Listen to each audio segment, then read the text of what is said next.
네, 안녕하세요. 디플레 전쟁이라는 책을 쓴 이코노미스트 홍춘욱입니다. 여러분 뵙게 돼서 대단히 반갑습니다. 무엇이라고 생각하는지 좀 말씀 부탁드립니다. 네, 외형은 되게 커졌어요. 주식시장의 사이즈도 커졌을 뿐만 아니라 기업들의 이익 규모나 레벨도 좋아졌죠. 그런데 이제 질적인 측면에서 두 가지 걱정이 좀 떠오릅니다. 첫 번째는 뭐냐면 2000년이나 그 이전부터 우리 주식시장의 참가자들이 내내 원했던 게 바로 기관화 장세라는 표현이었어요.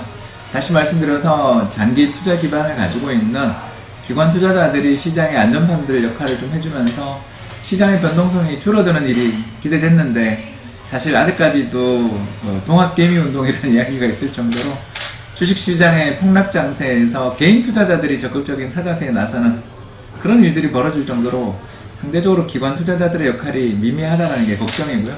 또 이 과정에서 당연스럽게 나오는 거지만 전 세계 주요국들 중에서 배당 수익률이나 배당 성향이 한국이 가장 낮은 편에 속한다는 거 역시 문제가 해결되지 않은, 결국 외형은 성장했을지 모르지만 질적인 면, 수급적인 면에 있어서는 좀 아쉬움이 있는 시장이라고 볼 수 있겠습니다. 분명히 변동성이 커지고 문제가 생긴 건 사실입니다.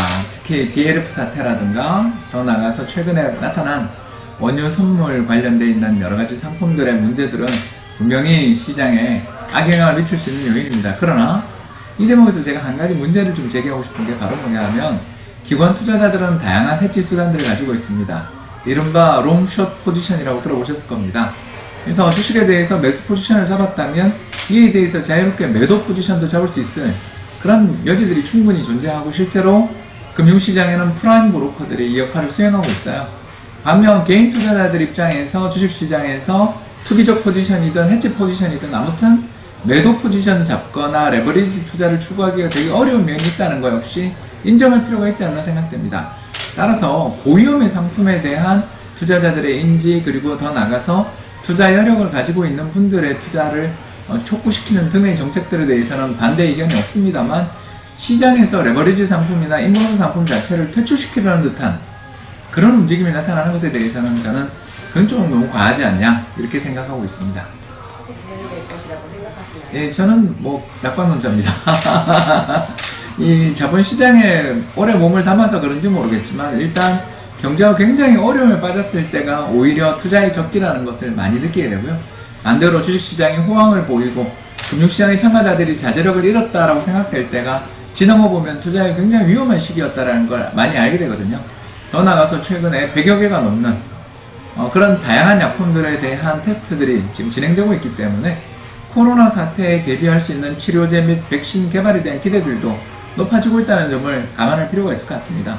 마지막으로 2008년 글로벌 금융위기 이후에 전 세계 중앙은행들이 적극적인 통화정책들, 더 나아가서 양적 완화 혹은 일부 국가에서 시행되는 금리 상한제 등을 통해서 금융시장에 적극적으로 유동성을 공급해주고 있다는 측면 역시 시장의 강세 요인으로 작용할 여지들은 충분하다고 보고 있습니다.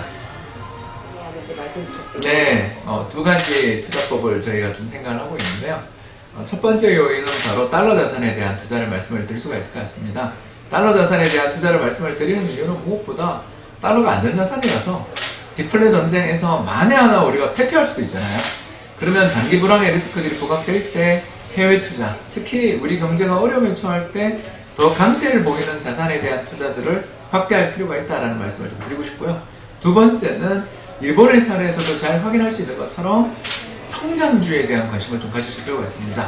즉 다시 말씀드려서 내수 시장의 좁은 틀에 얽매여 있는 기업들보다는 해외 시장으로 뻗어나갈 수 있으며 매출을 이 불황에서도 늘려나갈 수 있는, 다시 말씀드려 가뭄에서도 풍성한 씨앗을 뿌려낼 수 있는, 만들어낼 수 있는 그런 경쟁력을 가지고 있는 매출의 딜라세가 이어지는 기업들에 대해서는 디플레이션 시대에서 많은 관심을 좀 가지실 필요가 있다고 생각됩니다.